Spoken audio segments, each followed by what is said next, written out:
Assalamualaikum warahmatullahi wabarakatuh. Perkenalkan, nama saya Feli Susiawati. Saya dari program studi pendidikan agama Islam dari kelas D Tarbiyah dengan NIM 04210111. Pada tujuan video ini untuk memenuhi tugas mata kuliah tafsir dengan soal apa yang Anda pahami dari perbedaan tafsir, tarjamah, dan takwil.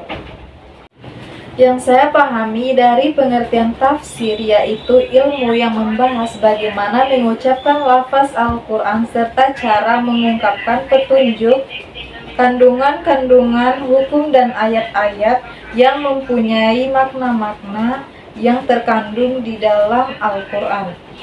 Sedangkan terjemah adalah salinan dari satu bahasa ke bahasa yang lain atau mengganti, menyalin, memindahkan kalimat dari suatu bahasa ke bahasa yang lain, dari bahasa Arab ke bahasa lain sehingga dapat memahami kitab Allah Subhanahu wa Ta'ala dengan perantaraan terjemahan ini.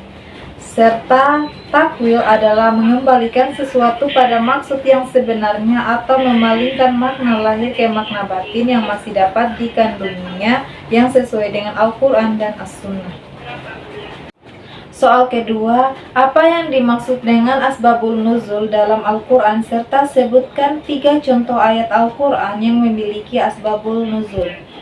2. Asbabun nuzul adalah peristiwa atau kejadian yang menyebabkan turunnya satu ayat atau beberapa ayat, mulai yang berhubungan dengan peristiwa dan kejadian tersebut, baik berupa pertanyaan yang diajukan kepada Nabi atau kejadian yang berkaitan dengan urusan agama.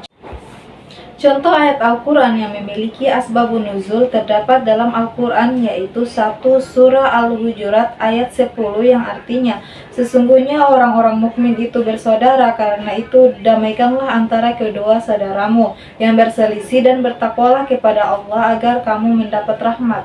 2. Quran Surah Al-Imran ayat 191 yang artinya, yaitu orang-orang yang mengingat Allah sambil berdiri, duduk, atau dalam keadaan berbaring dan mereka memikirkan tentang penciptaan langit dan bumi seraya berkata, ya Tuhan kami, tidaklah Engkau menciptakan semua ini sia-sia, Maha Suci Engkau, lindungilah kami dari azab neraka.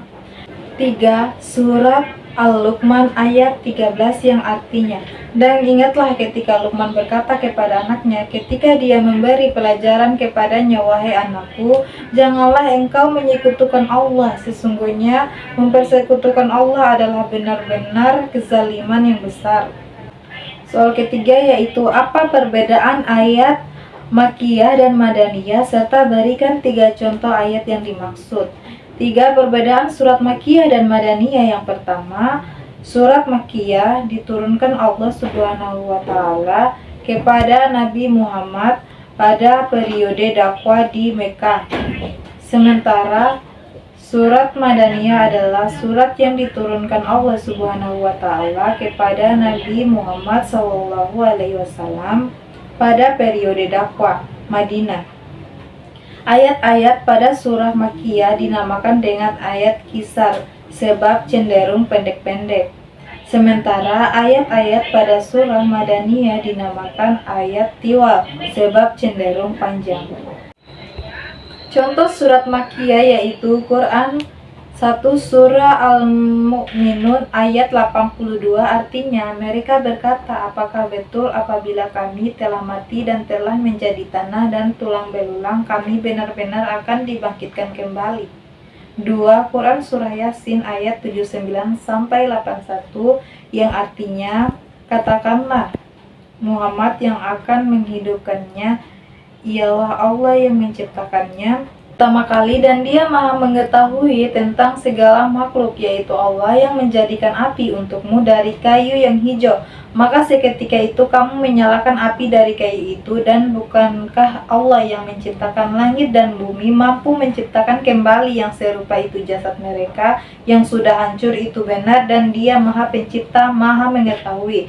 3. Quran Surah Al-Qamar ayat 1 yang artinya, saat hari kiamat semakin dekat, bulan pun terbelah.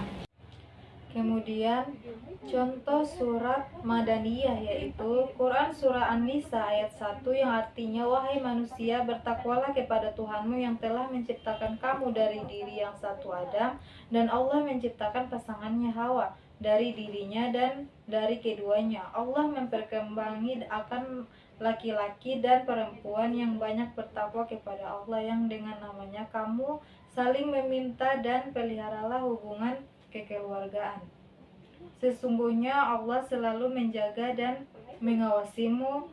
2 Quran Surah Al-Baqarah ayat 21 yang artinya, wahai manusia, sembahlah Tuhanmu yang telah menciptakan kamu dan orang-orang yang sebelum kamu, agar kamu bertakwa. 3 Quran Surah Hujurat ayat 13 yang artinya, wahai manusia, sungguh kami telah menciptakan kamu dari seorang laki-laki dan seorang perempuan. Kemudian kami jadikan kamu berbangsa-bangsa dan bersuku-suku agar kamu saling mengenal. Sungguh yang paling mulia di antara kamu di sisi Allah ialah orang yang paling bertakwa. Sungguh Allah Maha Mengetahui, Maha Teliti. Itulah video jawaban dari saya, semoga bermanfaat. Saya akhiri dengan ucapan wassalamualaikum warahmatullahi wabarakatuh.